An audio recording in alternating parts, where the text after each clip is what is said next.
Assalamualaikum everyone. So in this video we're going to do the RH incompatibility and erythroblastosis fetalis. ठीक है, basically होता क्या है ना इसमें कि हमारे पास जो मदर होती है ना दैट्स RH नेगेटिव. ठीक है, मदर RH नेगेटिव होती है. ठीक है, अब सबसे पहले जो उसका बेबी पैदा होता है ना, पहला बेबी, हम पहले की बात करेंगे फिर दूसरे पे तीसरे पे जाएंगे. ठीक है, पहला बेबी जो होता है वो हमारे पास RH पॉजिटिव होता है. ठीक है, जबकि मदर जो है वो हमारे पास नेगेटिव ब्लड वाली है. ठीक है, अब क्या होता है ना कि जब डिलीवरी हो रही होती है ना तो जो बच्चे का ब्लड होता है ना, जो पॉजिटिव ब्लड है वो मदर के साथ कांटेक्ट में आ जाता है. ठीक है, जब वो मदर के साथ कांटेक्ट में आएगा मदर की बॉडी में, ठीक है, उस ब्लड के अगेंस्ट हमारे पास देखो मदर में हमारे पास जो है वो टी सेल एक्टिवेशन होंगी और बी सेल्स की एक्टिवेशन होंगी. टी सेल्स का एक्टिवेशन इसलिए होगी ना ताकि जो ये पॉजिटिव ब्लड आया है ना मदर की बॉडी में उसकी डिस्ट्रक्शन हो जाए. ठीक है, और जो बी सेल्स हैं ना बेसिकली वो किस लिए एक्टिवेट होते हैं. ठीक है,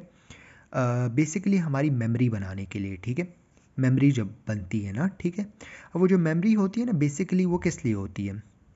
बेसिकली वो मेमोरी जो बनती है ना इट्स फॉर नेक्स्ट एक्सपोजर, क्योंकि बॉडी में एक चीज़ आ चुकी है. ठीक है, उसको मदर ने किल कर ली है लेकिन एक मेमोरी बनी हुई है. ठीक है, कि अगर दोबारा ये चीज़ आई तो मैं अटैक करूँगा. ठीक है, बॉडी ने अपने आप को रेडी किया हुआ है. ठीक है, अब इसके बाद अगर आपने मदर को इसी तरह छोड़ दिया और कोई आपने इंजेक्शन वगैरह है वो मैं बात कर लूँगा उसकी. ठीक है, अगर आपने मदर को वो नहीं दिया, ठीक है, तो अगर सेकंड प्रेगनेंसी हुई, ठीक है, तो सेकंड प्रेगनेंसी में बेसिकली क्या होता है ना कि अगर सेकंड प्रेगनेंसी में भी हमारे पास मे बी मदर तो नेगेटिव ही है, बेबी अगर पॉजिटिव है. ठीक है, अब क्या होगा, मदर के ब्लड में हमारे पास है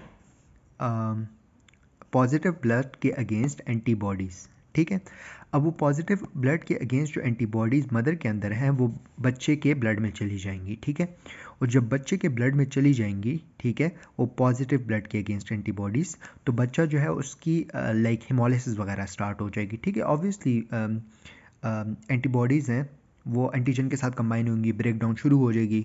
ठीक है, और एंड में बच्चा फिर मर भी जाता है. ठीक है, इसको आप एरिथ्रोब्लास्टोसिस फेटालिस कहते हो. ठीक है, और दूसरी बात ये होती है ना कि जब फर्स्ट प्रेगनेंसी में पता लग जाता है कि ना कि मदर जो है वो नेगेटिव है और बेबी जो है वो पॉजिटिव है ना, सिर्फ फ़िलहाल के लिए आपको याद होना चाहिए कि हम लोग एक इंजेक्शन देते हैं विच इज़ अ रूगैम. ठीक है, जो बेसिकली प्रिवेंट करता है ये जो मेमोरी एंटीबॉडीज़ बनी थी ना मदर में वो ख़त्म कर देता है.